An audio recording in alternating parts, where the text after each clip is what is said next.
The saloon doors swung open with a violent crack as Ruby Fischer stormed inside, her emerald eyes flashing with fury beneath the shadow of her wide-brimmed hat, the whispers that had plagued her for weeks following in her wake like a relentless dust devil. Roswell, New Mexico Territory, 1885, was proving to be a town with an unquenchable thirst for scandal, and thanks to her stepmother's venomous lies, Ruby had unwittingly become its main attraction. "There she is," a woman whispered loudly enough for Ruby to hear. "The one who tried to seduce her own stepfather."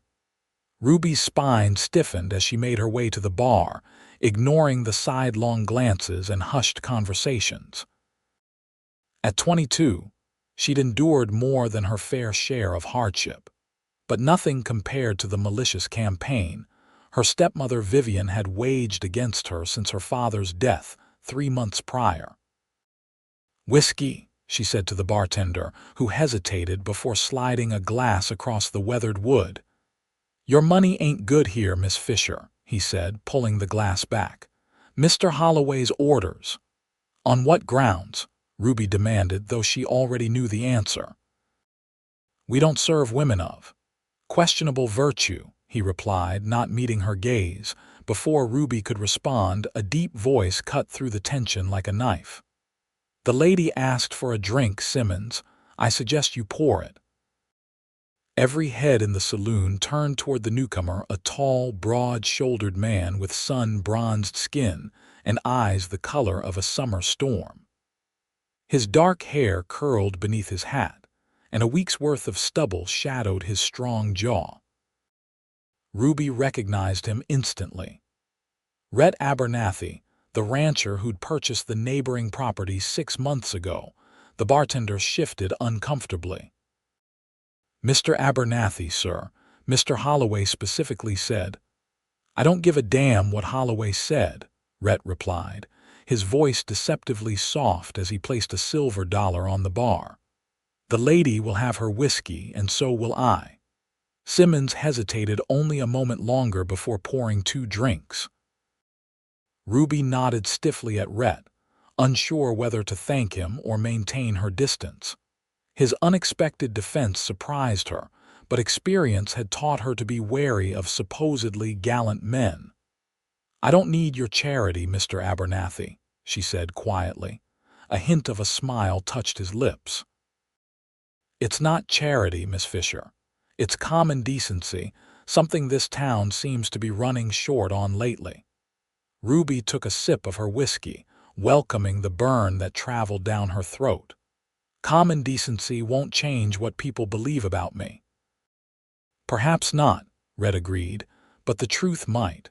Ruby's laugh was bitter and brief. "Truth is a luxury I can't afford right now. My stepmother has seen to that." Rhett studied her for a long moment. "I've never been one to put much stock in gossip, Miss Fischer. I prefer to form my own opinions."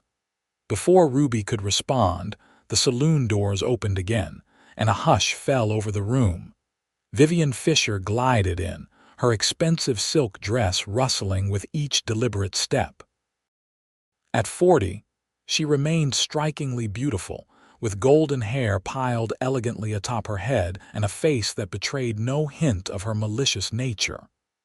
"Ruby," she said, her voice honeyed with false concern, "I didn't expect to find you here of all places." Her gaze flicked dismissively to Rhett before returning to her stepdaughter. "Though perhaps I shouldn't be surprised given your inclinations." Ruby's fingers tightened around her glass. "What do you want, Vivian?" "I've come to speak with Mr. Holloway about the charity auction," Vivian replied smoothly. "But now that I've found you, I feel I should remind you that decent young ladies don't frequent establishments such as this. What would your poor father say if he could see you now?" "My father would wonder why his widow is so intent on destroying his daughter's reputation," Ruby replied, her voice steady despite the rage boiling inside her. Vivian's smile tightened. "Always so dramatic, dear. I'm merely concerned for your welfare." She turned to the room at large. You must all forgive my stepdaughter. She's been unstable since her father's passing. We're doing everything we can to help her, but she refuses our guidance." Ruby stood so abruptly that her chair toppled backward. "You're a liar, Vivian. You always have been. See what I mean?" Vivian sighed theatrically. "Such outbursts. It's exactly this sort of behavior that concerns us." "I believe the lady asked what you wanted," Rhett interjected, his voice cutting through the tension. "And it seems you've said your piece. Perhaps it's time you moved along to your appointment with Holloway." Vivian's eyes narrowed as she assessed Rhett. "I don't believe we've been introduced, Mr. Abernathy. Rhett Abernathy. Ah, the new rancher. I've heard about you." Vivian's smile didn't reach her eyes. "You should be careful about the company you keep, Mr. Abernathy. My stepdaughter has a history of entangling men in uncomfortable situations." Rhett's expression remained impassive. "I appreciate your concern, Mrs. Fischer, but I'm quite capable of judging character for myself." "As you wish." Vivian's gaze returned to Ruby. "Sheriff Dawson asked me to remind you that the deed to your father's shop needs to be transferred by the end of the week. Unless, of course, you've reconsidered my husband's generous offer." Ruby's heart sank. Her stepmother had remarried with indecent haste after her father's death, wedding Harrison Burke, one of the wealthiest men in the territory. Now, they were using every legal means to wrest control of her father's gunsmith shop from her, the only inheritance she had left. "That shop is mine," Ruby said through clenched teeth. "Father's will was clear." "Was it?" Vivian replied innocently. "Because Sheriff Dawson seems to think otherwise. Something about improper documentation. Such a shame." With a final pointed smile, she swept out of the saloon, leaving a wake of whispers behind her.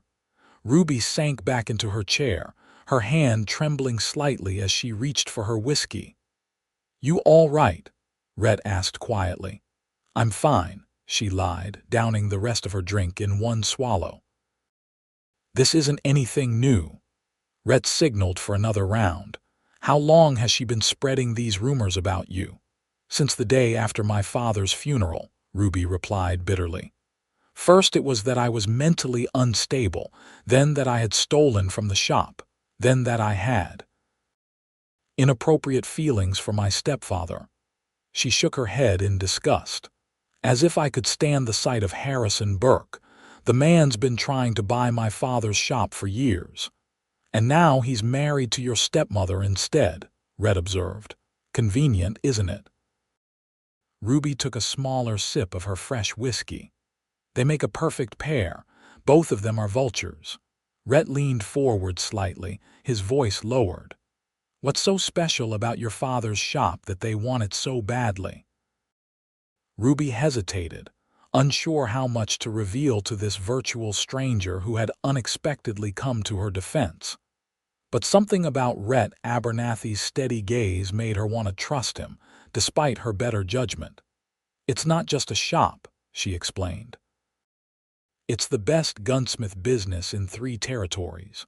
My father built it from nothing. He taught me everything he knew: how to repair firearms, how to improve them, how to craft custom pieces that sell for small fortunes." Pride crept into her voice. "I've been working at his side since I was 12 years old. That shop is my life. And legally, it's yours. It should be. Father's will left everything to me. But suddenly there are problems with the documentation. Sheriff Dawson is in Burke's pocket, just like Judge Williams and half the town council." Ruby's shoulders slumped. "They're going to take it from me one way or another." Rhett was silent for a moment, contemplating his drink. "What if someone spoke up for you?" "Someone who could vouch for your character," Ruby laughed humorlessly. "Like who?" "I've lived in Roswell my entire life, but after 3 months of Vivian's poison, my oldest friends crossed the street to avoid me.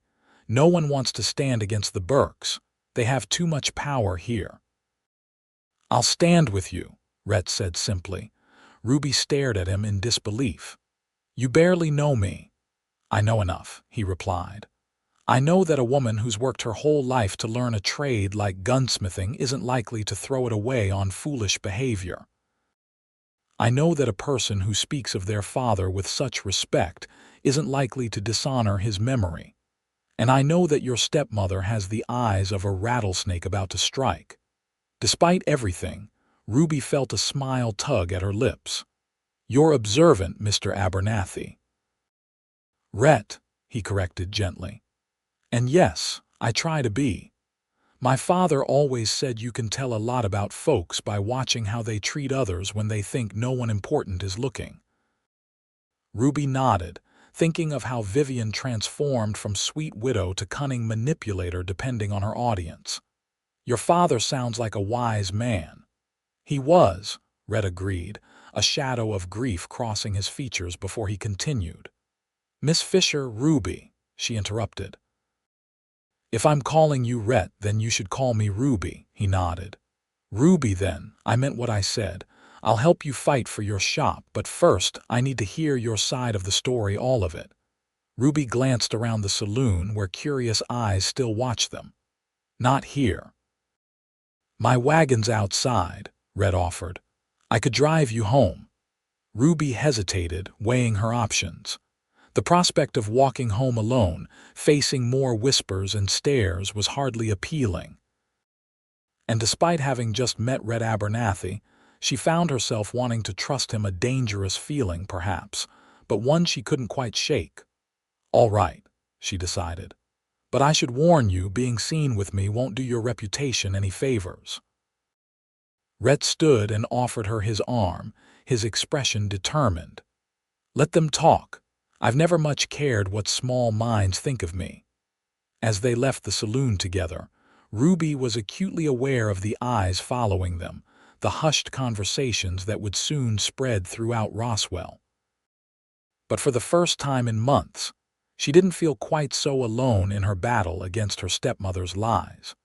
Rhett's wagon was a sturdy, well-maintained vehicle with 2 strong horses that stood patiently in the late afternoon sun. He helped Ruby climb onto the seat with a gentle hand at her elbow, then circled around to take the reins. Where to? He asked as he settled beside her. Fischer gunsmith shop, Ruby replied. On Pine Street. I've been living in the rooms above it since.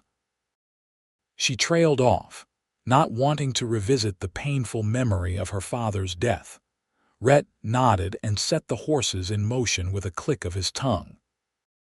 They traveled in companionable silence for a few minutes, the rhythmic clop of hooves against packed dirt oddly soothing after the tension of the saloon. Thank you, Ruby said finally, her voice soft. For what you did back there. Not many would stand up to Vivian these days. Rhett kept his eyes on the road. I've never had much patience for bullies, regardless of how pretty they might be or how much money they have. She wasn't always like this, Ruby found herself saying. When she first married my father 5 years ago, she was different, charming even. She made him happy, and after my mother died, that was all I wanted for him. What changed? Ruby sighed. I'm not entirely sure. Over time, she became more controlling, more concerned with social status. When father refused to sell the shop to Harrison Burke last year, despite Vivian's urging, something shifted between them. And then, after he died. How did your father die? Rhett asked gently. Heart failure, they said. Ruby's voice tightened with emotion. He was only 48 and had never been sick a day in his life, but apparently his heart just stopped. Rhett glanced at her, his expression thoughtful. And you have doubts about that diagnosis? I don't know what to believe anymore, Ruby admitted. The timing was certainly convenient for Vivian and Burke, but I have no proof of anything untoward. They turned onto Pine Street, where Fischer gunsmith shop stood proud among the other businesses, a 2-story brick building with large display windows, and a hand-carved wooden sign that had been Ruby's gift to her father on the shop's 10th anniversary. Rhett pulled the wagon to a stop in front of the shop. This is quite an establishment. Your father built this himself. Pride swelled in Ruby's chest.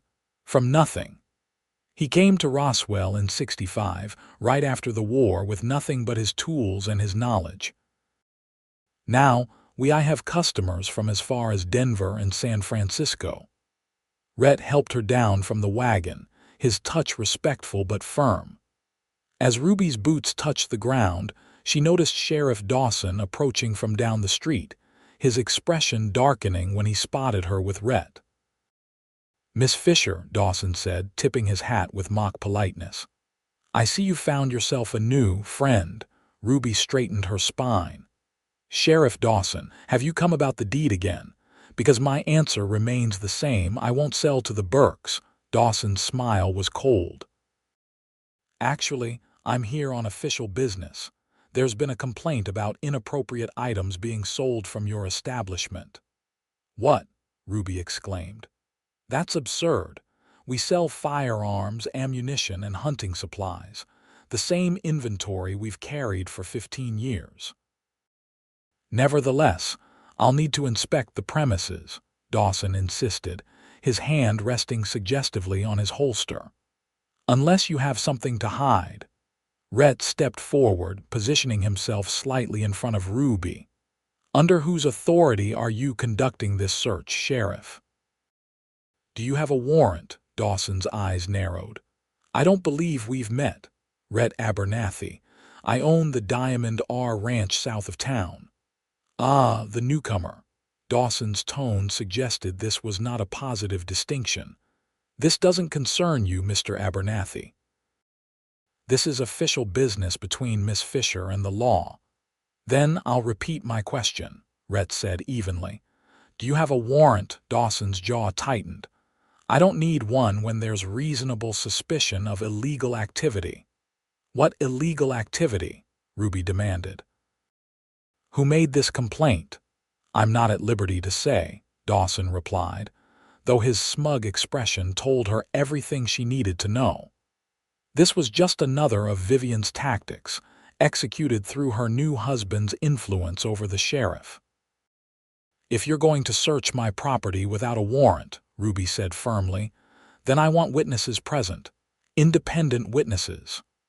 "That won't be necessary," Dawson began. "I disagree," Rhett interrupted. "And as a property owner and taxpayer in this county, I volunteer to serve as one such witness. Shall we find another? Or would you prefer to return with proper documentation?" Dawson's face reddened. "You're new here, Abernathy, so I'll give you some friendly advice. Be careful who you align yourself with. The Fischer girl has a reputation based on what evidence?" Rhett challenged. "Hearsay and gossip don't constitute proof where I come from, Sheriff."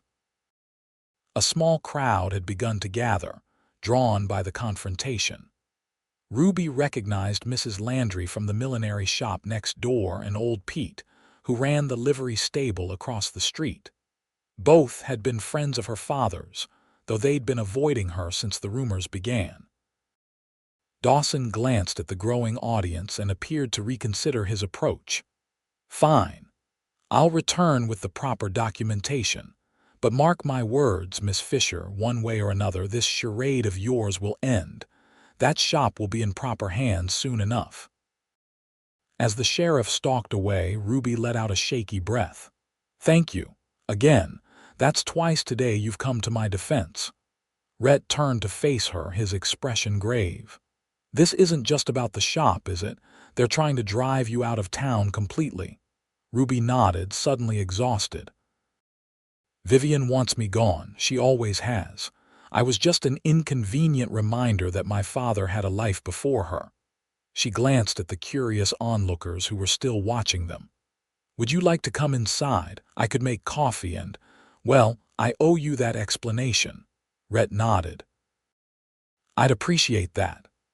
As Ruby unlocked the shop door, she was acutely aware of the whispers behind them, the judgmental stares of townspeople who had once greeted her warmly but now viewed her with suspicion. "Let them talk," she thought defiantly. For the first time in months, she had an ally, and she wasn't going to waste the opportunity. The interior of the shop was immaculate, with gleaming glass display cases showcasing an impressive array of firearms. Rifles hung on racks along one wall, while a large workbench dominated the rear of the space, its surface covered with tools and half-assembled mechanisms. "This is quite a collection," Rhett remarked, admiring a finely crafted revolver in one of the cases. "That's one of mine," Ruby said, unable to hide her pride. "Modified Colt single-action army.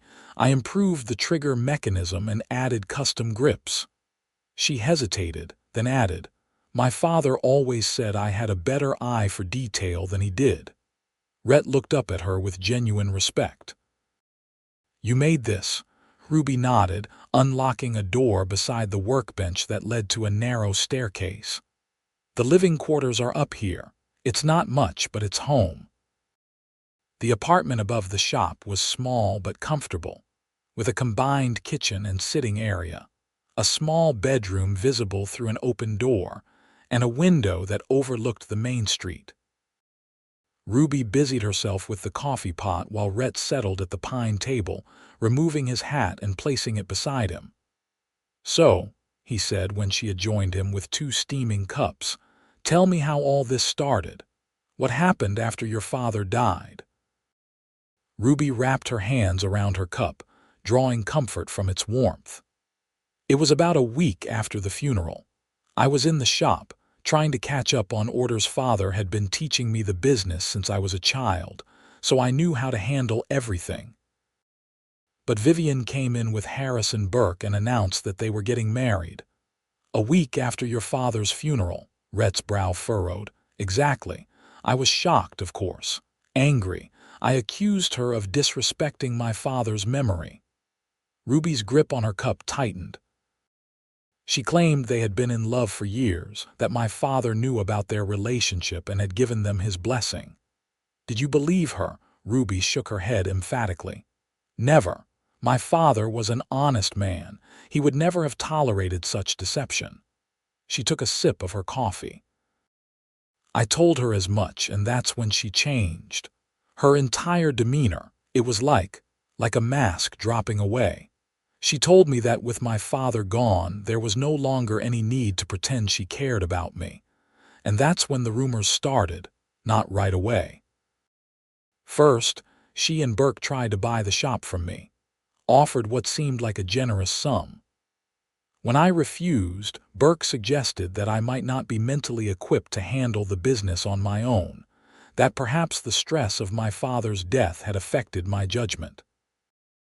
"And the townspeople believed that?" Rhett asked incredulously.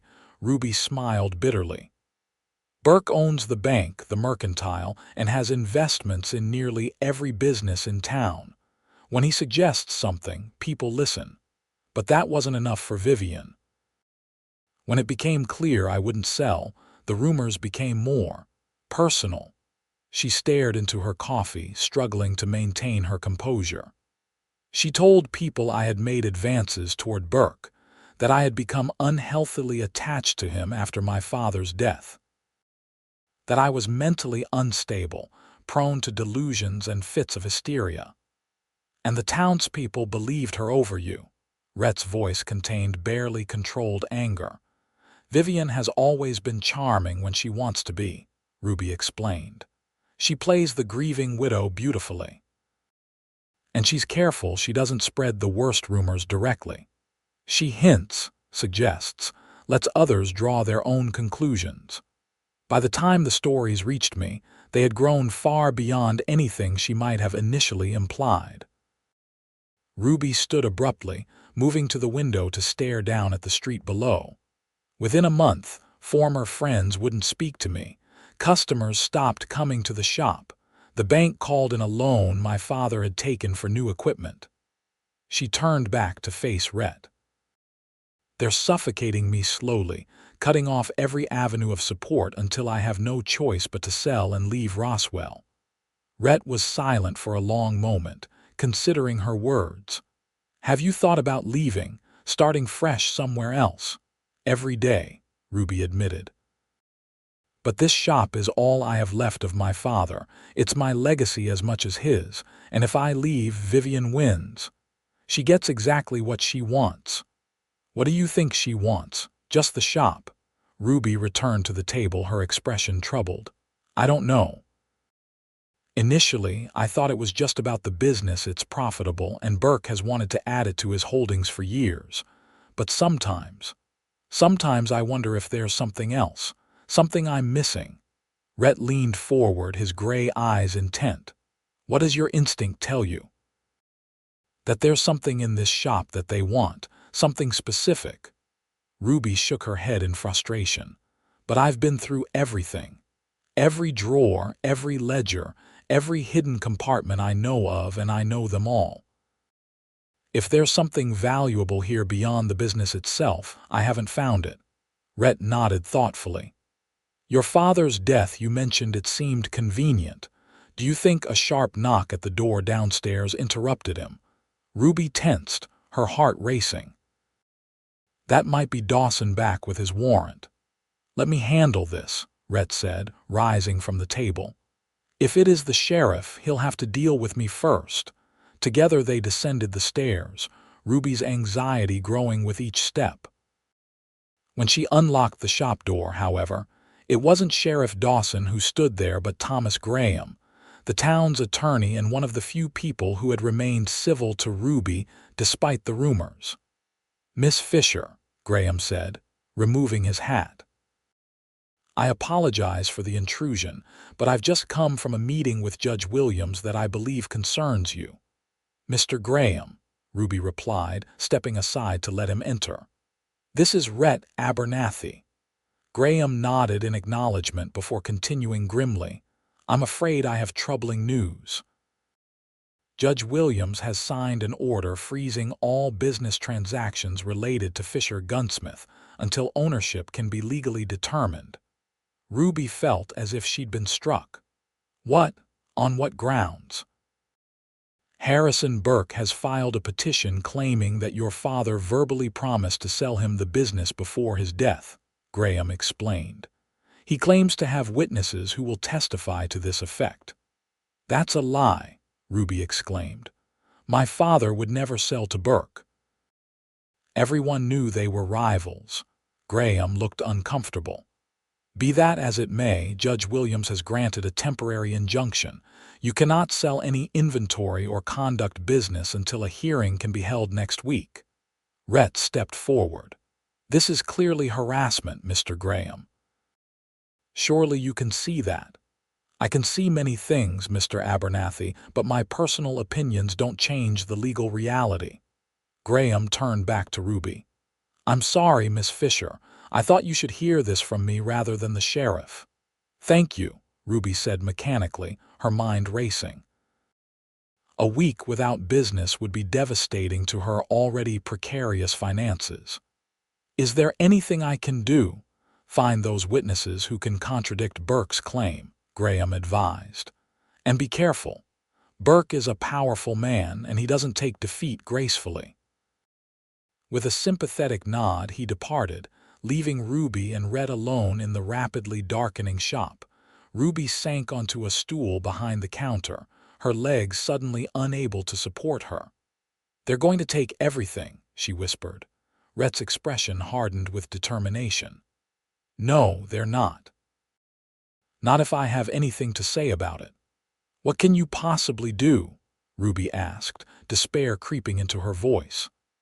I can start by telling everyone in this town exactly what I think of their willingness to believe malicious gossip over the evidence of their own eyes, Rhett declared. And then I'm going to help you find out what Burke and your stepmother are really after. Ruby looked up at him, confusion mingling with a fragile hope. Why would you do that? You barely know me. Rhett moved closer, his presence somehow both commanding and comforting. Because I know injustice when I see it. Because my father raised me to stand up for what's right, especially when it's difficult. He paused, a hint of vulnerability showing through his determined exterior. And because there's something about you, Ruby Fischer, that makes me think you're worth fighting for. In that moment, looking into Rhett Abernathy's steadfast gray eyes, Ruby felt something she hadn't experienced in months, the stirring of genuine hope. It was dangerous, perhaps, to place her trust in this man she barely knew. But as darkness fell over Roswell, bringing with it the prospect of another lonely night battling her stepmother's schemes, Ruby made her decision. "All right, Mr. Abernathy," she said, straightening her shoulders. "Let's fight back." The next morning dawned clear and bright, the New Mexico sun already promising another scorching day as Ruby opened the shop out of habit, despite the injunction against conducting business. She had spent a restless night pondering Rhett's words, and the strange turn her life had taken since meeting him. True to his word, Rhett arrived early, riding a magnificent black stallion that pawed impatiently at the ground as he dismounted. "Good morning," he called, tying his horse to the hitching post. "I've been thinking about your situation." Ruby couldn't help but smile at his directness. "Good morning to you too, Rhett. Would you like some coffee before you save my business?" A grin broke across his face, transforming his serious features. "Coffee would be appreciated. I've been riding since dawn." In the kitchen above the shop, Ruby poured 2 cups of strong coffee and set out some freshly baked biscuits. "You mentioned you've been thinking," she prompted as Rhett took a grateful sip. "Yes. I think we need to understand exactly what Burke and your stepmother are after," he replied. "You said yourself that it might be more than just the business." Ruby nodded. "But I've searched everywhere." "Sometimes an outsider's perspective helps," Rhett suggested. "Would you show me around the shop? The whole building, including any storage areas or places your father might have kept important items." After breakfast, Ruby led Rhett through a thorough exploration of the gunsmith shop, explaining her father's organizational system and pointing out the special features he had incorporated into the building's design. "Father was always concerned about theft," she explained as she showed Rhett a hidden compartment beneath the workbench. "He built secret storage throughout the shop for valuable components and finished pieces." "Smart man," Rhett commented, examining the craftsmanship of the hidden drawer. "What about paperwork? Where did he keep contracts, designs, that sort of thing?" Ruby led him to a heavy iron safe in the corner of the workshop. "Everything important is in here. Financial records, custom design specifications, special orders." She hesitated, then added, "I have the only key." Rhett raised an eyebrow. "Vivian doesn't have access." "No, Father was very protective of his designs. Some of them are quite valuable innovations that other gunsmiths would pay handsomely for." "Could that be what they are after?" Rhett asked. "Your father's designs." Ruby considered this. "Possibly, but why not just offer to buy them from me? Why go through this elaborate scheme to discredit me?" "Maybe because they know you wouldn't sell," Rhett suggested. "Or maybe there's something specific they want, something they don't want anyone to know they have." Ruby's brow furrowed as she contemplated this possibility. "Like what?" Before Rhett could respond, the shop door opened, and they heard footsteps on the wooden floor. "Ruby, are you here?" called a feminine voice. Ruby tensed, then relaxed slightly as she recognized the speaker. "In the workshop, Thea." A young woman appeared in the doorway, her dark hair neatly pinned beneath a modest hat, her expression anxious. "I just heard about the injunction. I came as soon as I could." "Rhett, this is Thea Collins, my closest friend, or at least the only one who hasn't abandoned me completely," Ruby said with a hint of bitterness. "Thea, this is Rhett Abernathy." Thea's eyes widened slightly as she took in Rhett's imposing figure. "The rancher, I've heard about you." She turned back to Ruby. "People are saying he defended you at the saloon yesterday, against Vivian." "People need to mind their own business," Ruby muttered. "That's never going to happen in Roswell," Thea replied with a small smile. "But I'm glad someone finally stood up to that woman." The things she's been saying about you." She shook her head in disgust. Rhett studied Thea with interest. "You don't believe the rumors, then?" "Of course not," Thea declared loyally. "I've known Ruby since we were children. The idea that she would do any of the things Vivian has implied is absurd." She reached for Ruby's hand. "I'm sorry I haven't been around more, my father." She trailed off uncomfortably. "Your father depends on Burke's business," Ruby finished for her. "I understand, Thea. You don't need to explain." Thea's father owned the town's only print shop, which relied heavily on orders from Burke's various businesses. Her loyalty to Ruby had already caused tension in her family, a fact that made Ruby both grateful for her friendship and guilty for the trouble it caused. "Well, I don't care what my father says," Thea declared firmly. "I know you, and I know you're innocent of everything Vivian has accused you of." "Thank you," Ruby said softly. "That means more than you know." Rhett cleared his throat. "Miss Collins, as someone who's known the Fischer family for years, do you have any insight into why Burke might be so determined to acquire this shop? Beyond the obvious business advantages." Thea hesitated, glancing at Ruby. "I'm not sure, but I did overhear something strange about a month ago. My father was printing some documents for Mr. Burke land deeds, I think, and Burke came to collect them personally. While he was waiting, Sheriff Dawson arrived to speak with him. I was in the back room and they didn't realize I could hear them." "What did they say?" Ruby asked eagerly. "Dawson mentioned something about Fisher's legacy and asked if Burke had found it yet. Burke seemed angry and said, 'That stubborn girl has no idea what she's sitting on. Once we get control of the shop, we can take our time searching properly.'" Thea's expression grew troubled. "I didn't understand what they meant at the time, but after everything that's happened." Ruby and Rhett exchanged a significant look. "So there is something specific they are after," Rhett said. "But what?" Ruby wondered aloud, frustration evident in her voice. "What could possibly be valuable enough to justify all this?" A thoughtful silence fell over the workshop as all three contemplated this question. Finally, Rhett spoke. "When did your father buy this building, Ruby?" "In '68, she replied.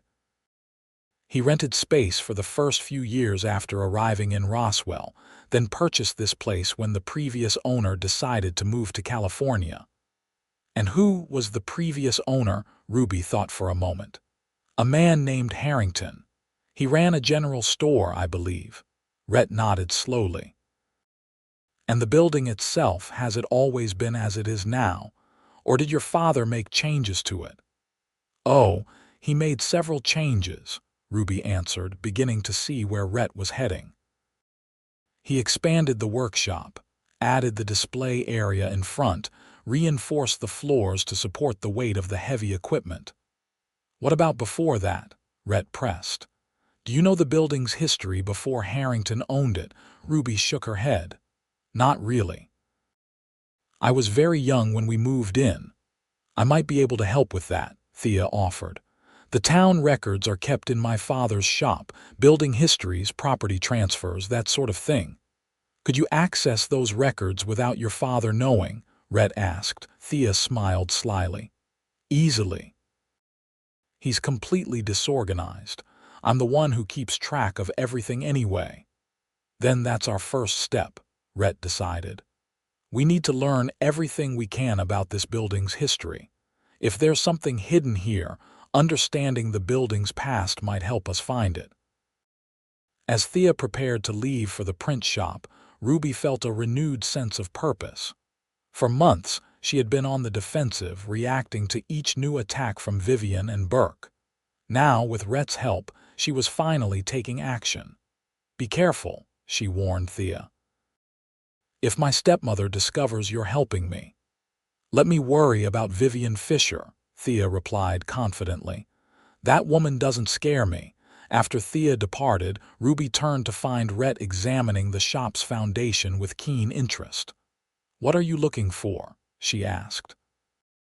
"I'm not entirely sure," he admitted. But buildings this old often have secrets, false walls, hidden chambers, concealed cellars. He ran his hand along the brick wall behind the workbench. Your father was clearly a man who valued security and privacy. If there's something valuable hidden here, my guess is he would have created a special place for it. Ruby joined him, her fingers tracing the familiar contours of her father's workshop. I've lived here most of my life. I thought I knew every inch of this place. Sometimes the things closest to us are the easiest to overlook, Rhett said softly, his gray eyes meeting hers. For a moment, they stood in silence, the air between them charged with something Ruby couldn't quite name. The moment was broken by the sound of approaching horses. Ruby moved quickly to the window, her heart sinking as she saw Sheriff Dawson dismounting outside, accompanied by 2 deputies and Harrison Burke himself. "They're here," she said grimly. "Burke and the sheriff." Rhett's expression hardened. "Remember, they can't force you out without due process. The hearing isn't until next week." "They don't need to force me out if they can find a reason to arrest me," Ruby pointed out, her voice tight with anxiety. "Then we won't give them one," Rhett assured her. "Follow my lead." The shop door opened with a bang as Sheriff Dawson strode in, his hand resting ostentatiously on his holster. Harrison Burke followed, his expensive suit and gold watch a stark contrast to the working-class surroundings of the gunsmith shop. At 55, Burke was still a handsome man, with silver-streaked dark hair and cold blue eyes that assessed the room with calculating precision. "Miss Fischer," Dawson said without preamble, "I'm here to ensure you're complying with Judge Williams's injunction." Ruby lifted her chin. "As you can see, Sheriff, the shop is closed to customers. I'm simply attending to maintenance and inventory, which is well within my rights." Burke stepped forward, his gaze sliding dismissively over Ruby before settling on Rhett. "Mr. Abernathy, isn't it? I heard you've taken quite an interest in Miss Fischer's situation." "Mr. Burke," Rhett acknowledged with a curt nod. "I've taken an interest in justice, which seems to be in short supply in Roswell these days." Burke's smile was thin. "Justice is precisely what I seek. Thomas Fischer verbally agreed to sell me this business before his untimely death. I'm merely ensuring his wishes are honored." "That's a lie," Ruby said flatly. "My father would never have sold to you. Everyone who knew him knows that." "Such passion," Burke commented, his tone patronizing. "But I'm afraid your emotional attachment to this shop doesn't override legal considerations. I have witnesses who will testify to your father's intentions." "Paid witnesses, no doubt," Rhett remarked. Burke's eyes narrowed dangerously. "Be careful, Mr. Abernathy. Slander is a serious accusation. So is fraud," Rhett replied evenly. "And harassment, and abuse of power." The tension in the room was palpable as the 2 men stared at each other, neither willing to back down. Sheriff Dawson shifted uncomfortably, his hand still hovering near his weapon. "We're not here to argue," Dawson interjected. "I'm conducting an official inspection to ensure no business is being transacted in violation of the court order." "Inspect away," Ruby said, gesturing broadly. "As you can see, there are no customers here, just Mr. Abernathy and myself." Dawson began a methodical search of the shop, opening drawers and examining the ledger book on the counter while his deputies stood guard at the door. Burke remained near the entrance, his calculating gaze roaming over the workshop's contents. "What exactly are you hoping to find, Sheriff?" Rhett asked, his tone conversational but his posture alert.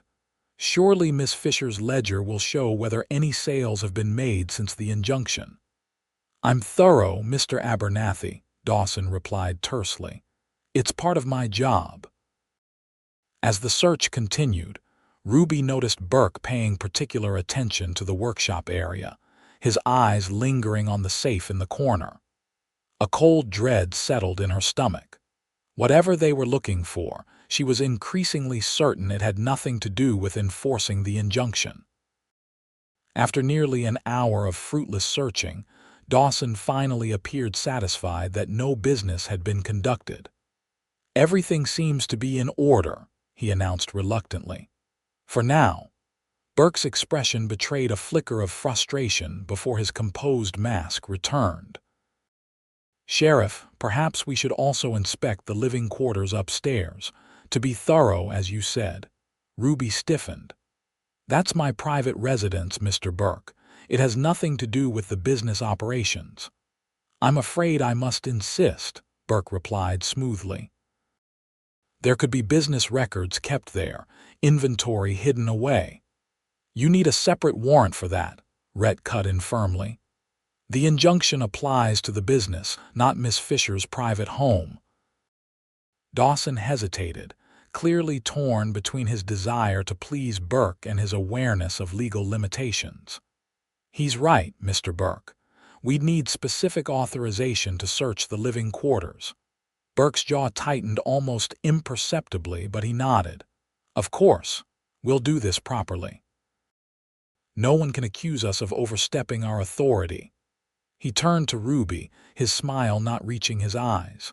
"Until the hearing, Miss Fisher, I do hope you'll reconsider my offer. It would be so much simpler for everyone."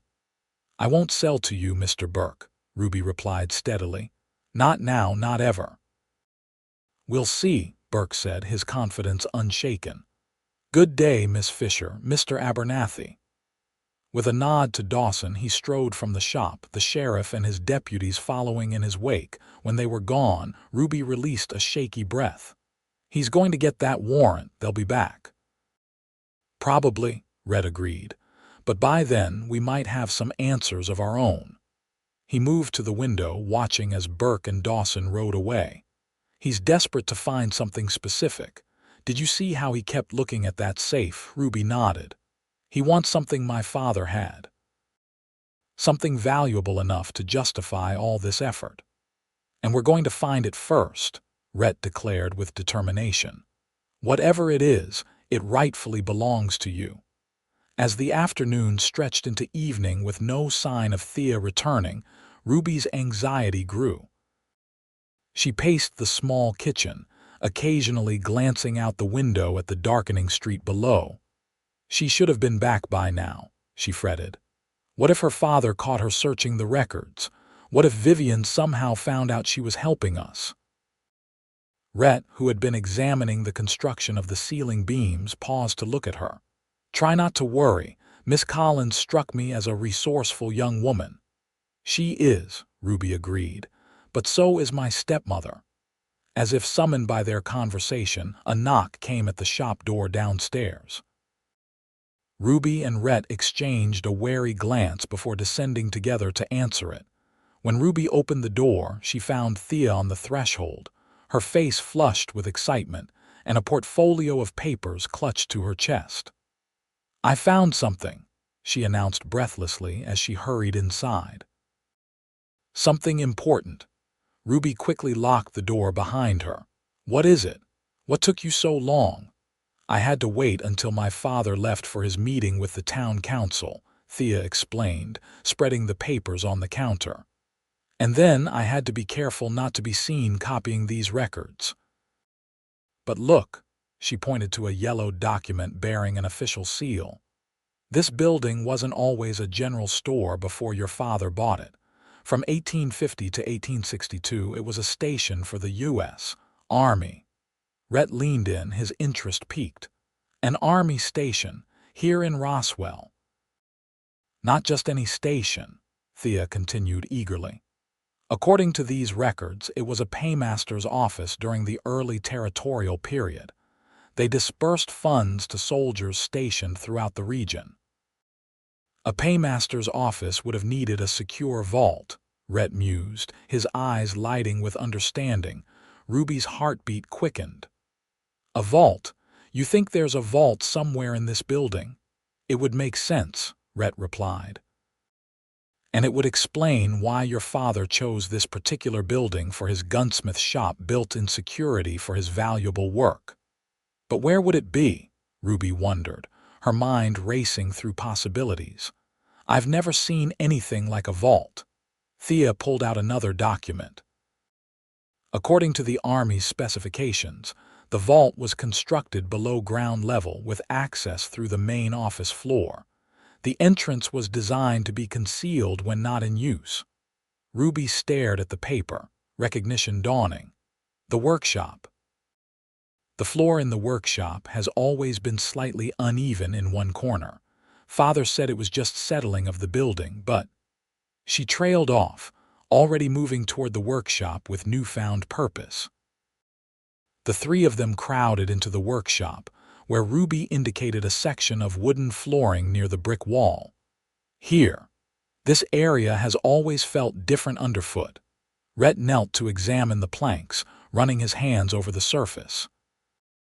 These boards look the same as the others, but they're fitted slightly differently.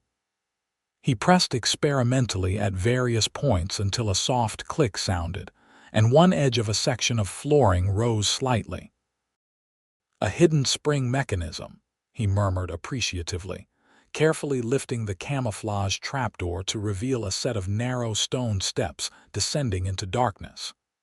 Your father maintained this mechanism all these years without telling you. Ruby stared into the shadowed opening, a complex mix of emotions washing over her.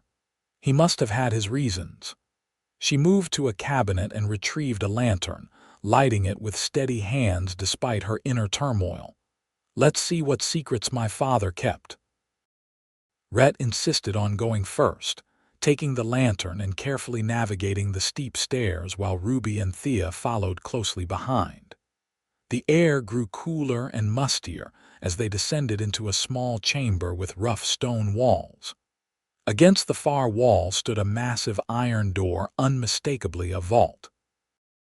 "This must be what Burke is after," Thea whispered, her voice echoing slightly in the confined space. Ruby approached the vault door, running her fingers over the cold metal. There was a heavy lock mechanism that required a key she didn't have. "How do we open it?" Rhett examined the lock carefully. "This is an old Army vault, secure for its time but not impenetrable." He glanced at Ruby. "You said you're skilled with mechanical things. Could you pick this lock?" Ruby studied the mechanism with a professional eye. "Possibly. It would take time and the right tools, but..." She nodded slowly. "Yes, I think I could." "Then let's get started," Rhett said. "If Burke comes back with that warrant tomorrow, we need to know what's in there before he does." For the next few hours, Ruby worked meticulously on the vault lock, using precision tools from her gunsmithing equipment, while Rhett and Thea kept watch upstairs. The work was painstaking, requiring all her concentration and dexterity as she manipulated the internal components of the lock, feeling for the subtle resistance that would indicate progress. When the lock finally yielded with a satisfying click, Ruby sat back on her heels, exhaustion and triumph mingling in her expression. "I've got it." Rhett and Thea hurried down at her call, watching with anticipation as Ruby grasped the heavy iron handle and pulled. The door swung open with a protesting groan of metal, revealing a small, dusty chamber lined with wooden shelves. The lantern light illuminated the vault's contents: several wooden boxes, stacks of yellowed papers, and a small iron chest. Ruby stepped inside cautiously, lifting the nearest box and placing it on the floor outside the vault. When she opened it, all three of them gasped. Inside lay rows of gold coins, their surfaces dull with age but unmistakably valuable. The next box contained similar treasure as did the one after that. "Army payroll," Rhett murmured, picking up one of the coins to examine it. "Must have been abandoned during the chaos of the Civil War." "There's a fortune here," Thea whispered, her eyes wide. "Enough to buy half the territory." Ruby opened the small iron chest last, finding it filled with official-looking documents. She lifted one carefully, squinting to read the faded ink. "Land grants," she said slowly. "These appear to be original territorial land grants signed by government officials in the 1850s. Rhett took one of the documents, his expression growing increasingly grave as he scanned its contents. "Ruby, you understand what these are? These are the original land grants for much of what is now Roswell and the surrounding area, including," he paused, the significance of his discovery evident in his voice, "all of the land currently claimed by Harrison Burke." Ruby stared at him, the implications slowly sinking in. "Are you saying—" "I'm saying that if these documents are authentic, and they appear to be, they could potentially invalidate Burke's claim to much of his property." Rhett's eyes met hers. "This isn't just about your shop, Ruby. This is about Burke's entire empire." "No wonder he was so desperate to get his hands on this place," Thea said softly. "If these documents ever came to light, he'd lose everything," Ruby finished, a cold understanding washing over her. "And my father must have known.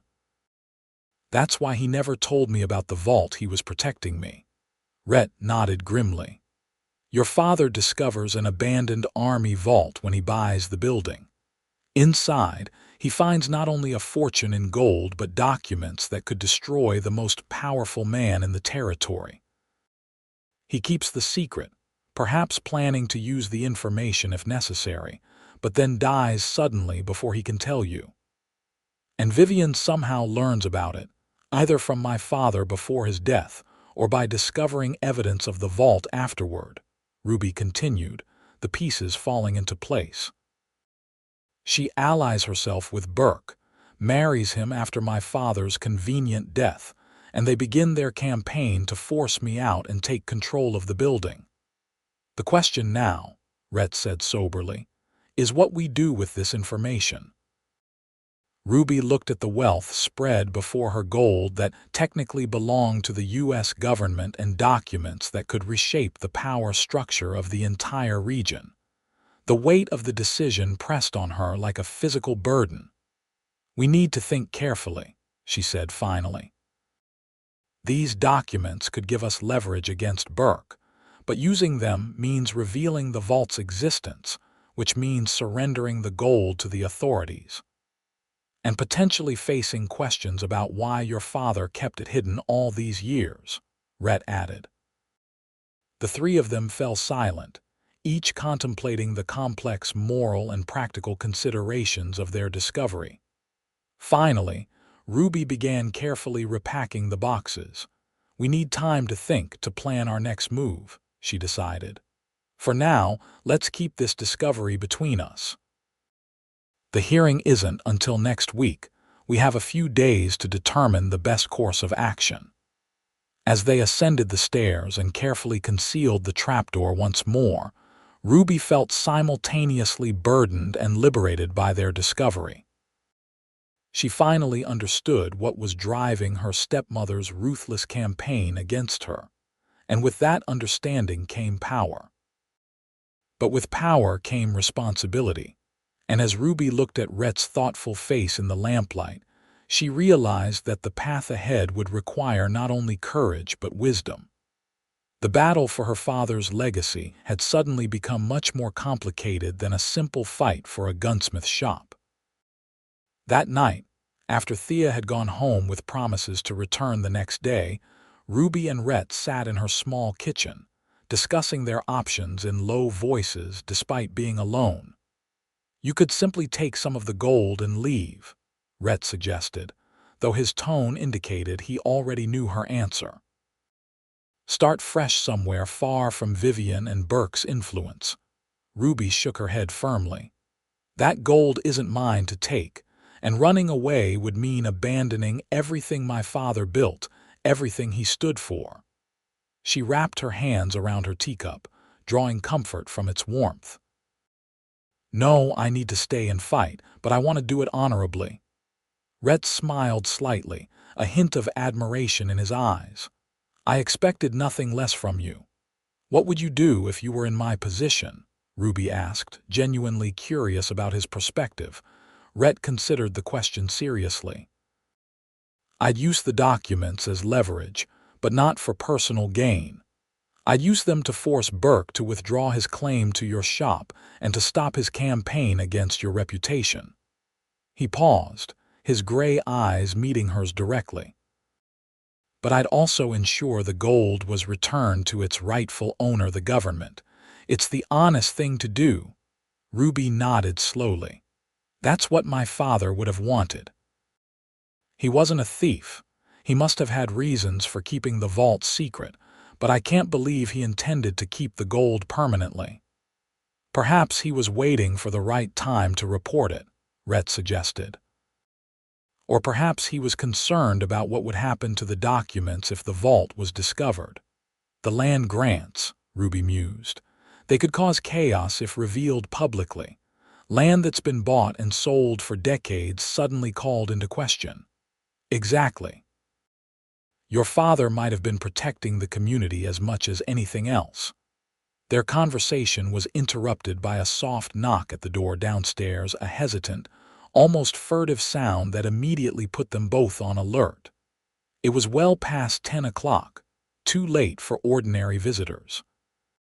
Stay here, Rhett said quietly, checking that his revolver was easily accessible as he moved toward the stairs.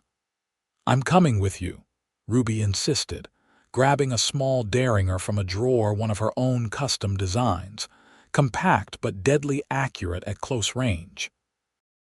Together they descended the stairs, moving silently in the darkness. When they reached the shop door, Rhett positioned himself to one side while Ruby called out, "Who's there?" "It's me, Miss Fischer, Elijah Moore." The voice was barely above a whisper. Ruby and Rhett exchanged a puzzled glance. Elijah Moore was Burke's personal secretary, a quiet, efficient man who rarely spoke to anyone outside his employer's immediate circle. Cautiously, Ruby unlocked the door, keeping her derringer ready as she opened it just wide enough to confirm the visitor's identity. Moore stood on the threshold, nervously glancing over his shoulder at the empty street. "Please, may I come in?" he asked urgently. "I shouldn't be seen here." Ruby hesitated, then stepped back to allow him entry. Rhett immediately closed and locked the door behind him, his hand remaining near his weapon. "What brings you here at this hour, Mr. Moore?" Ruby asked, lighting a lamp that cast long shadows across the shop floor. Moore removed his hat, revealing thinning hair and a face lined with strain. "I've come to warn you, Miss Fischer. Mr. Burke has obtained the warrant to search your living quarters. They'll be here at dawn." He swallowed hard, his Adam's apple bobbing visibly. "And there's more. Mrs. Burke, your stepmother, she's convinced the sheriff to arrest you if they find anything suspicious." "On what charges?" Rhett demanded. "Theft, initially," Moore replied. "They plan to claim you've been selling inventory despite the injunction. But—" He hesitated, clearly uncomfortable with what he needed to say next. "There's also talk of questioning your father's death." Ruby felt as if all the air had been sucked from the room. "What do you mean, Mrs.? Burke has suggested to certain parties that your father's death may not have been natural, and that you had motivation to hasten his passing." Moore's voice dropped even lower. "She's laid groundwork for this accusation for months, hinting at your supposed instability, your desperation to control the shop." "That's monstrous," Rhett growled, his face darkening with anger. "Thomas Fischer died of heart failure. There was a doctor's examination." "Dr. Pembroke," Moore acknowledged, "who happens to owe Mr. Burke a considerable sum of money." Ruby gripped the edge of the counter to steady herself, the implications hitting her like a physical blow. "They would go that far, accuse me of murdering my own father, Mrs. Burke is remarkably thorough in her vendettas," Moore said simply. "I've worked for Mr. Burke for 7 years. I've never seen him so influenced by anyone as he is by your stepmother." "Why are you telling us this?" Rhett asked bluntly. "You're risking your position, possibly more." Moore straightened slightly, a flash of dignity breaking through his nervous demeanor. "Because I respected Thomas Fischer.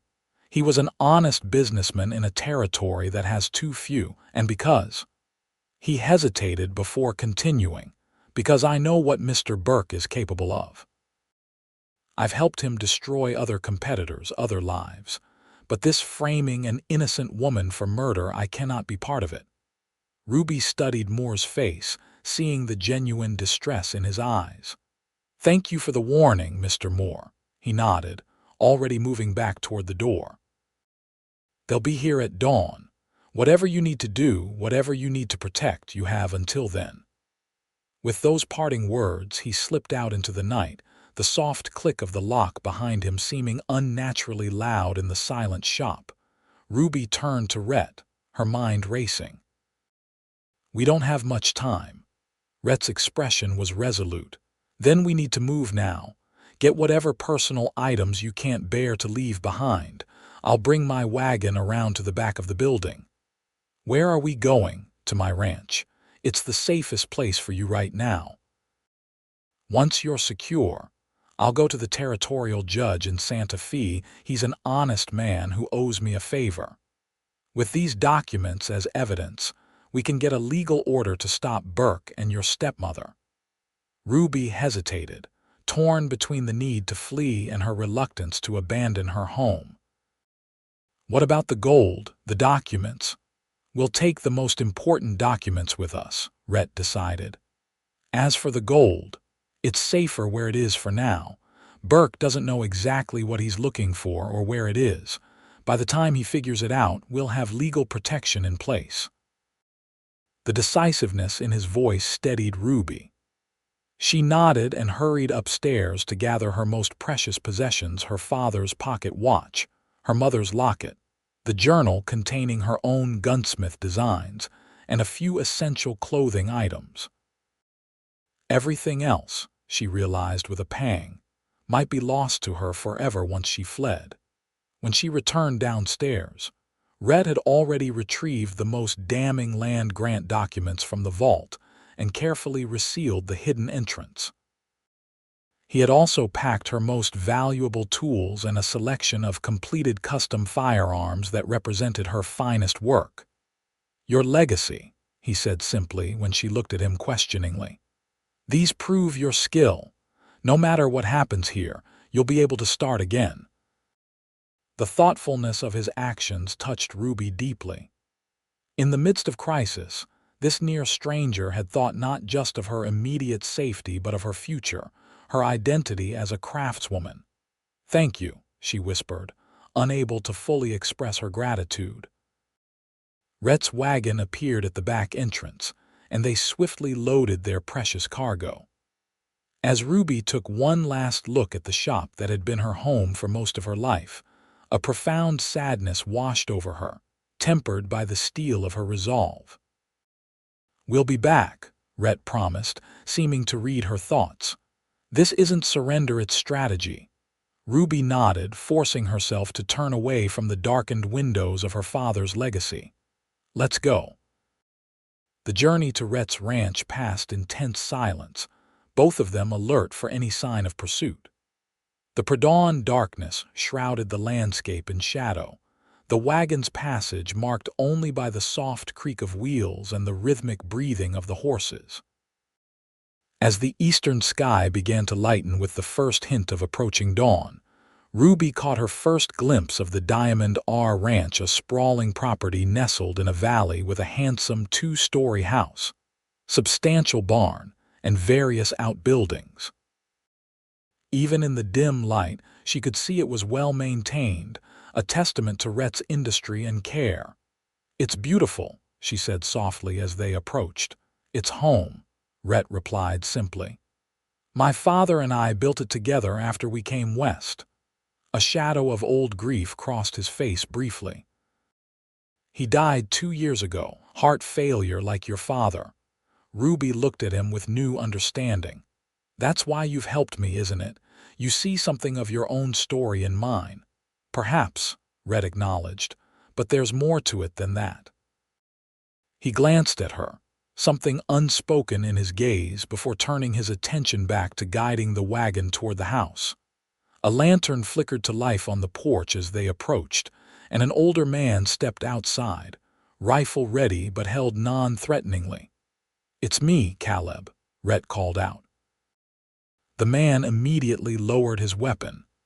"You're back early, boss. Everything all right? We have a situation," Rhett replied as he brought the wagon to a halt. "This is Miss Ruby Fischer. She'll be staying with us for a while." Caleb, a weather-beaten man with kind eyes and a shock of white hair, nodded respectfully to Ruby. "Miss Fischer, welcome to Diamond R." "Thank you," Ruby replied, suddenly acutely aware of how this must appear arriving at a bachelor's ranch in the pre-dawn hours with her possessions hastily packed. As if sensing her discomfort, Rhett quickly added, "Miss Fischer will take the guest room in the east wing. Caleb, could you ask Mrs. Simmons to prepare it, and we'll need breakfast for 3. "Right away, boss." Caleb disappeared into the house, and moments later a plump, gray-haired woman emerged, her expression curious but welcoming. "Mrs. Simmons is my housekeeper," Rhett explained as he helped Ruby down from the wagon. "She and her husband Caleb have been with me since my father's time. They're completely trustworthy." Ruby nodded gratefully, relief washing over her at the presence of another woman. "Thank you for your hospitality, Mrs. Simmons. Any friend of Mr. Abernathy's is welcome here, dear," the older woman replied warmly. "Come inside now. You look dead on your feet." The interior of the ranch house was surprisingly refined, with solid, comfortable furniture, polished wooden floors, and carefully chosen decorations that spoke of taste rather than ostentation. Mrs.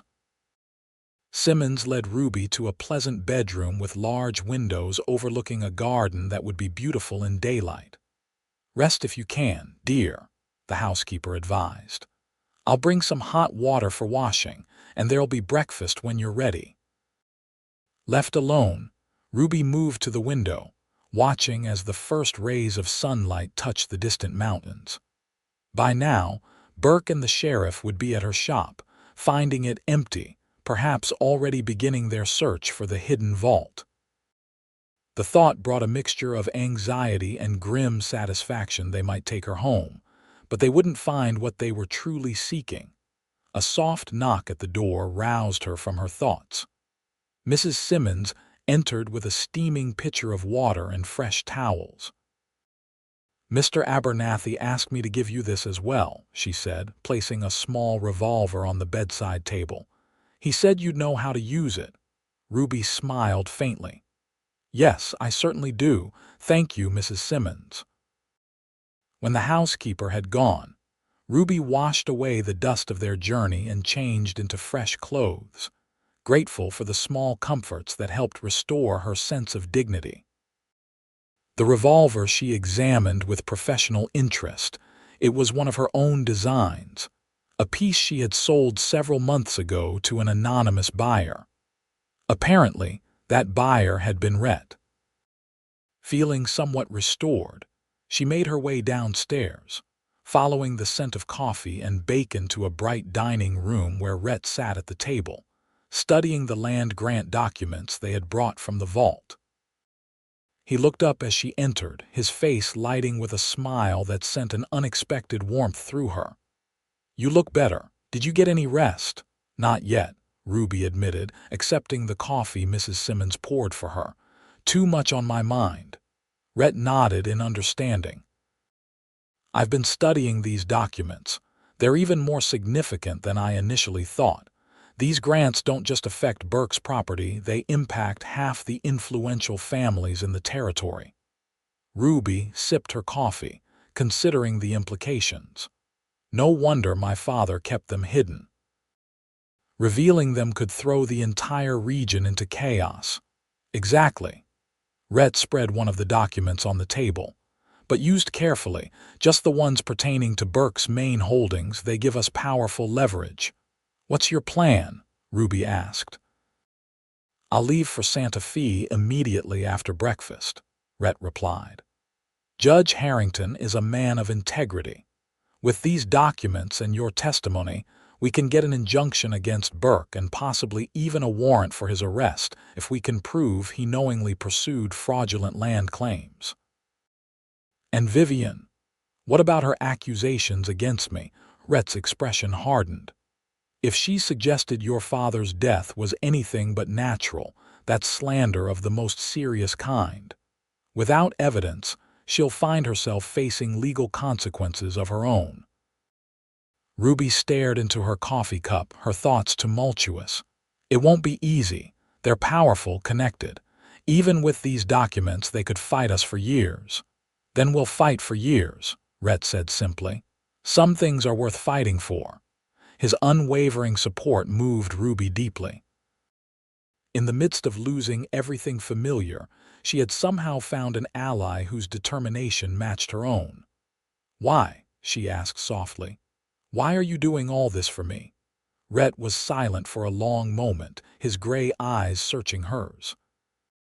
When I first saw you in that saloon, standing alone against your stepmother's lies, I recognized something in you, a courage, an integrity that's rare in this world. The more I've come to know you, the more I've... He paused, seeming to choose his words carefully. The more I've admired you. The sincerity in his voice touched something in Ruby that had been dormant for too long, a cautious hope. A tentative yearning for connection that she had suppressed during her months of solitary struggle. Before she could respond, however, the sound of approaching riders drew their attention to the window. Are you expecting visitors? Ruby asked, tension immediately returning to her shoulders.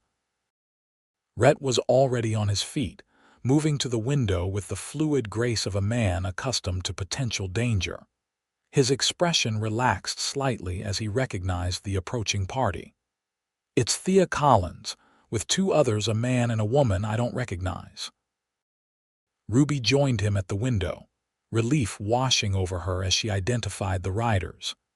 That's Thea's father, Samuel Collins, and the woman is Margaret Lewis, the telegrapher's wife. They're friends of my father's, or they were, before Vivian's rumors turned them against me. Minutes later, Caleb ushered the three visitors into the dining room. Thea rushed immediately to Ruby, embracing her with evident relief. Thank goodness you're safe. When I heard the sheriff was at your shop at dawn with that dreadful warrant, I was so worried. Samuel Collins, a dignified man in his 50s with the ink-stained fingers of his printing profession, stepped forward more hesitantly. Miss Fischer, I owe you an apology. I allowed Burke's influence and your stepmother's insinuations to cloud my judgment. I should have known better. Margaret Lewis, a formidable woman with steel gray hair and piercing blue eyes, nodded in agreement. We've all behaved shamefully, allowing that woman to poison us against Thomas Fisher's daughter, but that ends today. Ruby stared at them in confusion. I don't understand. What's happened? Thea's eyes shone with vindicated satisfaction. Elijah Moore happened. After warning you last night, he went to my father with evidence letters between your stepmother and Harrison Burke, dating back months before your father's death. Love letters, Ruby, discussing how they would be together once your father was no longer an obstacle. Ruby felt as if the floor had dropped away beneath her feet. Are you saying? We're saying there's strong evidence that your stepmother and Burke conspired to murder your father, Samuel Collins stated bluntly. And then to frame you when you wouldn't cooperate with their plans for the shop. Moore brought these letters to my husband at the telegraph office late last night, Margaret Lewis explained. Edward sent wires to the territorial marshal and the district attorney in Santa Fe immediately. They should be arriving in Roswell today. Ruby sank into a chair, overwhelmed by this new information. My father was murdered, she whispered, the terrible suspicion she had harbored for months finally confirmed. They killed him for his shop for the vault. Rhett placed a steadying hand on her shoulder. Did more indicate how they did it? Heart failure isn't easily induced. Poison, Samuel Collins replied grimly. According to Moore, Mrs. Burke Vivian had been administering small doses of some toxin in your father's evening tea for weeks, something that mimics heart disease in its effects. Moore overheard them discussing it after they thought he had left for the day. A wave of nausea washed over Ruby as she remembered her father's gradual decline in the weeks before his death, the fatigue, the occasional chest pains he had dismissed as indigestion. I should have seen it, she said, anguish in her voice. I should have known something was wrong. You couldn't have known, Rhett said firmly. No one did. They were careful, calculating, but now they'll face justice. Samuel Collins cleared his throat uncomfortably. There's more you should know, Miss Fischer. When the sheriff and Burke arrived at your shop this morning and found it empty, Burke became unhinged. He began tearing the place apart, searching for something with almost manic intensity. The vault, Ruby breathed. Perhaps, Collins agreed. Whatever it was, he was desperate to find it.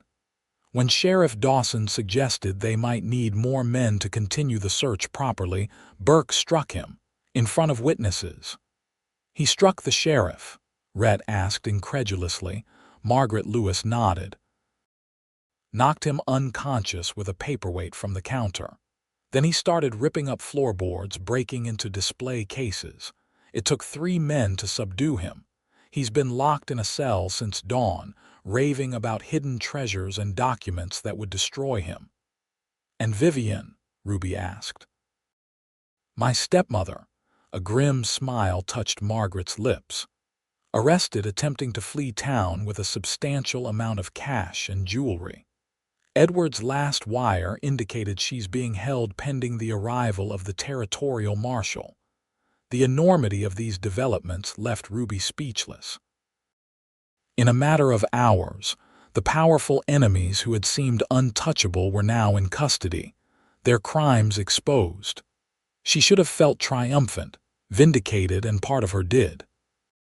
But mixed with that validation was a profound grief for her father, whose murder had been disguised as natural death, and for the months of pain and isolation she had endured at Vivian's hands.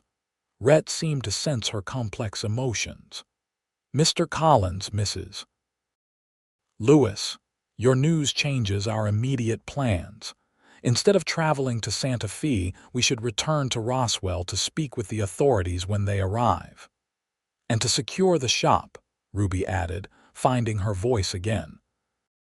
There's something there that needs to be protected, something that belongs to the government. Samuel Collins looked intrigued but didn't press for details. We came partially to warn you, but also to escort you back if you were willing. The town owes you a proper homecoming, Miss Fischer, free of malicious rumors. Ruby exchanged a glance with Rhett, seeking his opinion. He nodded encouragingly. It's time to reclaim your place in Roswell, he said softly. Your father's legacy and your own. The decision made, preparations for departure began immediately. As the others moved outside to ready the horses, Rhett held Ruby back for a moment, his expression serious. Before we go back, there's something I need to say, he began, a hint of uncharacteristic uncertainty in his voice. These past few days have been extraordinary in many ways, dangerous, yes, but also. He paused, seeming to search for the right words. Also what? Ruby prompted gently, her heart quickening at the intensity in his gray eyes. Clarifying, he said finally. I came to New Mexico seeking a fresh start after my father's death. I bought the ranch, began building a life, but something was missing. I didn't know what until I saw you in that saloon, standing up to your stepmother with such dignity and courage despite everything she'd done to you. Ruby felt a warmth spreading through her that had nothing to do with the morning sunshine streaming through the windows. "Rhett, please, let me finish," he said quietly. "I don't know what the future holds. There will be difficult days ahead, legal battles, rebuilding your reputation, dealing with the revelation of your father's murder. But I want you to know that whatever comes next, I'll be beside you if you'll allow it." The simple, heartfelt declaration moved Ruby deeply. In Rhett Abernathy, she had found not just an ally but someone who saw her clearly, who valued her strength rather than viewing it as a threat. The connection between them, forged in crisis and tempered by shared purpose, felt more real than anything she had experienced before. "I would like that very much," she replied softly, allowing herself to acknowledge the feelings that had been growing since that first moment in the saloon. "Whatever comes next, we'll face it together." The return journey to Roswell was markedly different from their midnight flight. Riding in broad daylight with a supportive escort, Ruby felt a strange mix of anxiety and determination. News of Burke's breakdown and arrest had evidently spread throughout the town. As their small procession passed along the main street, people emerged from shops and houses to watch, some with shame-faced expressions, others with open curiosity. Ruby held her head high, conscious of Rhett riding steadily beside her, his presence a bulwark against the stares and whispers. When they reached Fischer gunsmith shop, she was shocked by the visible damage, the front door hanging from one hinge, display cases shattered, merchandise strewn across the floor. "Burke did all this?" she asked, dismounting slowly, her gaze taking in the destruction of her family's business. "He was like a man possessed," Margaret Lewis confirmed, tearing up floorboards, knocking down shelves, searching for something with feverish intensity. Ruby exchanged a significant look with Rhett. "The vault seems likely," he agreed quietly. "Let's assess the damage and see if he found it." Inside, the destruction was even more extensive. Burke had apparently focused his frenzied search on the workshop area, where splintered floorboards and scattered tools created a chaotic landscape. But the hidden entrance to the vault, built with military precision and maintained meticulously by Thomas Fischer, had held its secret. The trapdoor remained concealed, its clever mechanism intact despite Burke's violent efforts. As Ruby surveyed the damage, a tall, distinguished man in a marshal's uniform entered the shop, accompanied by Sheriff Dawson, whose sullen expression and bruised face suggested his reluctant cooperation was not entirely voluntary. "Miss Fischer?" the marshal inquired, removing his hat respectfully. "I'm Marshal James Harrington, Territorial Authority. I understand you've been the victim of serious crimes." Ruby straightened her shoulders. "Yes, Marshal. My stepmother and Harrison Burke conspired to murder my father, and then to drive me from my home and business through slander and harassment." Marshal Harrington nodded gravely. "I've reviewed the evidence provided by Mr. Moore, including the letters between Mrs. Burke and her current husband. There's certainly cause for a formal investigation into your father's death and the subsequent events." He glanced around at the devastated shop. "And judging by the state of your property, Mr. Burke's actions this morning add substantial weight to the accusations. Will they remain in custody?" Rhett asked. "For now, yes. The charges are serious enough to warrant detention until a proper hearing can be arranged." The marshal turned his attention back to Ruby. "Miss Fischer, I understand from Mr. Collins that you have additional information relevant to this case, specifically regarding why Burke was so desperate to gain control of this building." Ruby hesitated, glancing at Rhett, who gave her a supportive nod. "Yes, Marshal. But what I have to show you involves more than just my personal situation. It has implications for the territorial government itself." With that cryptic statement, Ruby led the marshal, along with Rhett and Sheriff Dawson, to the workshop. Carefully activating the hidden mechanism, she revealed the concealed trapdoor and the stone steps descending to the vault below. Marshal Harrington's eyes widened in surprise. A hidden chamber.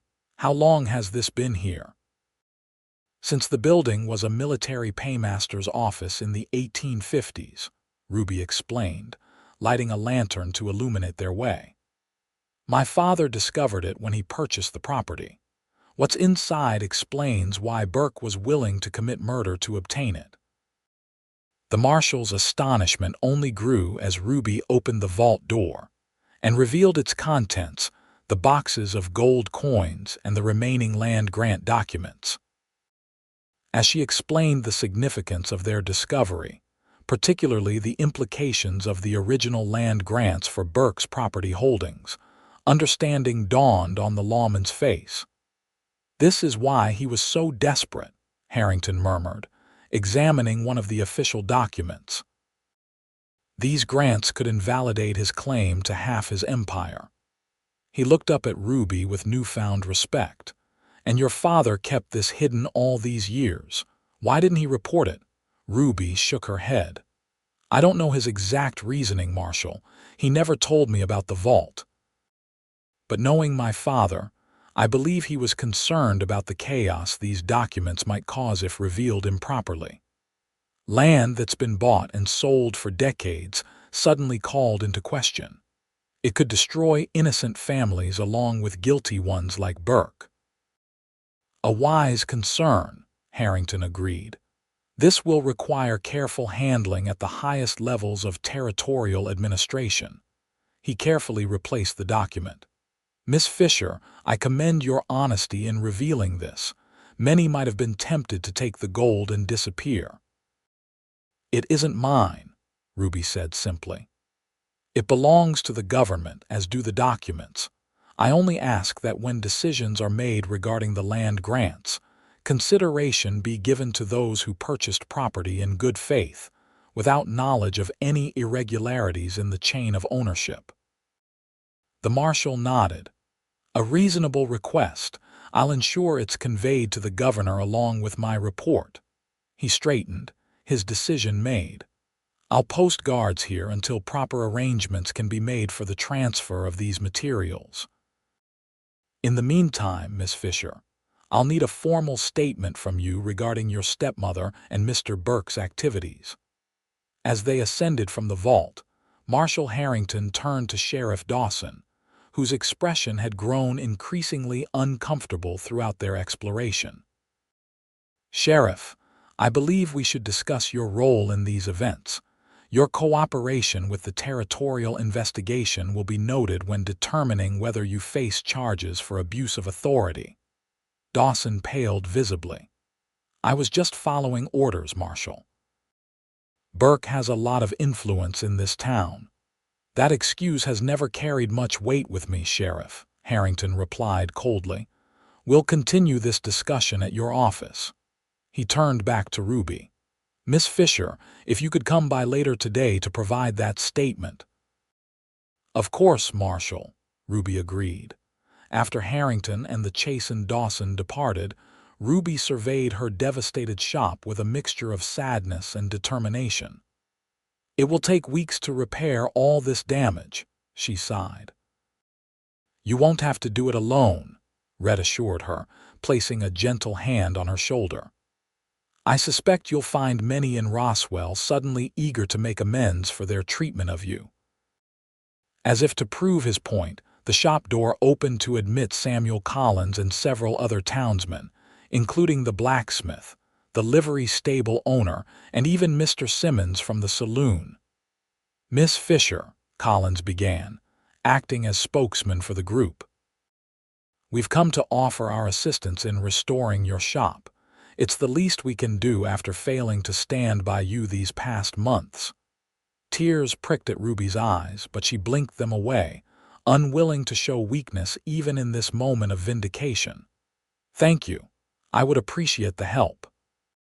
For the remainder of the day, The shop buzzed with activity as volunteers cleared debris, repaired what could be salvaged, and made lists of what needed replacement. Word of Burke and Vivian's arrest, and the reasons behind it spread rapidly through Roswell, bringing more townspeople to offer assistance or simply to express their regret at having believed the rumors. By evening, the worst of the damage had been addressed. The shop was far from restored to its former state, but it was secure and partially functional. As the last of the volunteers departed with promises to return the next day, Ruby found herself alone with Rhett in the workshop, surveying their progress.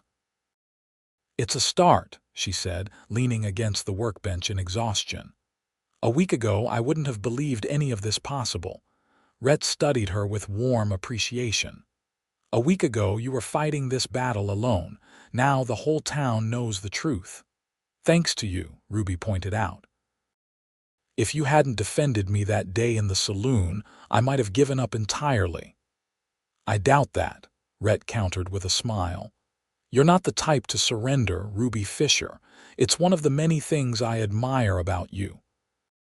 The way he looked at her with genuine admiration mixed with something deeper, more personal, sent a flutter through Ruby's heart. In the chaos of the past few days, there had been little time to examine the growing connection between them, the natural understanding that had developed so quickly. "What happens now?" she asked softly, the question encompassing far more than just the practical considerations of rebuilding her shop and navigating the legal aftermath of Vivian and Burke's crimes. Rhett moved closer, his gray eyes intent on hers. "Now you rebuild. You reclaim your father's legacy and forge your own. You create the finest firearms in the territory, just as you were meant to do." "And you?" Ruby asked, her voice barely above a whisper. "What will you do now that the crisis has passed?" "That depends," he replied, reaching out to take her hand gently in his, "on whether a certain stubborn, brilliant gunsmith might be interested in getting to know a humble rancher better, now that she's no longer in need of his protection." Ruby's heart swelled with emotions too complex to name: gratitude, affection, a growing tenderness, and something that felt dangerously like love. "I think she would be very interested in that," she answered, her smile matching his own. "Good," Rhett murmured, his free hand coming up to cup her cheek with exquisite gentleness. "Because I find I'm not quite ready to return to my quiet ranch life just yet." As his lips met hers in a tender, questioning kiss, Ruby felt as if the final piece of a complex mechanism had slipped perfectly into place. In the midst of tragedy and triumph, she had found not just justice, but something she had never expected. A partner who saw her strength as an asset rather than a threat, who valued her independence even as he offered his unwavering support. When they finally parted, Ruby looked up into Rhett's eyes and saw her future reflected there, a future built on mutual respect and growing affection, on shared values and complementary strengths. It was a future worth fighting for, just as her father's legacy had been. "Stay," she whispered, making her decision. "Help me rebuild not just the shop, but everything." Rhett's smile was answer enough, but he said the words she needed to hear. "For as long as you want me, Ruby Fischer, I'll be right here beside you." In the years that followed, the story of Ruby Fischer and Rhett Abernathy became something of a legend in Roswell and beyond. The tale of how her stepmother's malicious lies had nearly destroyed her, and how a principled rancher had defended her when no one else would, was told and retold, gaining romantic embellishments with each telling. The truth, as Ruby and Rhett knew it, was both simpler and more profound than the stories. Their journey from strangers to allies to lovers had been forged in crisis, but built on a foundation of mutual respect and genuine admiration. The discovery of the vault and its contents had indeed changed the course of territorial history. With careful application of the land grant documents, reshaping ownership patterns throughout the region, though Burke's fraudulent claims were the only ones fully invalidated, thanks to Ruby's insistence on protecting innocent landowners. Vivian Fisher Burke and Harrison Burke faced justice for their crimes, convicted not only of Thomas Fisher's murder but of conspiracy, fraud, and other charges that ensured they would spend the remainder of their lives in prison. Their downfall brought a measure of peace to Ruby, though the loss of her father remained a wound that would never fully heal. The Fischer gunsmith shop flourished under Ruby's expert guidance, its reputation for quality and innovation spreading far beyond New Mexico territory. When she and Rhett married a year after their first meeting, they expanded the business to include a branch at the Diamond R Ranch, where they made their primary home while maintaining the original shop in Roswell. Their partnership proved as successful in business as in life, with Rhett's practical ranch experience complementing Ruby's technical expertise. Their first child, a son they named Thomas after Ruby's father, arrived 2 years into their marriage, followed by twin daughters who inherited their mother's fierce independence and their father's steady temperament. On the 5th anniversary of the day they met, Rhett presented Ruby with a special gift, a custom-designed revolver engraved with the words to RF, who faced down lies with truth and fear with courage. It became her most treasured possession, a tangible reminder of the day her life had changed forever. You ever think about how differently things might have turned out? Ruby asked Rhett that evening as they sat on the porch of their ranch house, watching the sunset paint the distant mountains in shades of gold and crimson. If you hadn't spoken up that day in the saloon, Rhett considered the question, his arm comfortably around her shoulders. Sometimes. But I believe we would have found our way to each other eventually. Some things are simply meant to be. Ruby leaned into his embrace, contentment washing over her.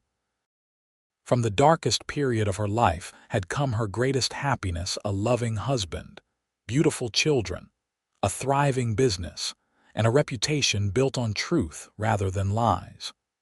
Her stepmother's poisonous scheme had failed, defeated by one man's willingness to see beyond rumors to the woman beneath. "I'm glad you didn't believe the lies," she said softly. Rhett pressed a kiss to her temple. "I never did, not for a moment." As the first stars appeared in the deepening twilight, Ruby Fischer Abernathy reflected on the journey that had brought her to this moment of perfect peace. Her father's legacy lived on in her work and in her son, who already showed signs of inheriting the family talent. Her own legacy was still being written, day by day, in the life she and Rhett had built together. And if sometimes she thought of the malicious stepmother whose lies had nearly destroyed her, it was with the satisfaction of knowing that truth, though it might be temporarily obscured, would always eventually prevail, especially when defended by those with the courage to stand against the tide of gossip and fear. In Rhett's arms, watching their children play in the fading light of another day in the land they both loved, Ruby knew that she had found something far more precious than gold or land or even justice. She had found a home where she was valued for exactly who she was: strong, skilled, and uncompromising in her principles. It was, she reflected as Rhett's lips found hers in a tender kiss that still held the power to quicken her heartbeat after all these years, the greatest treasure of all.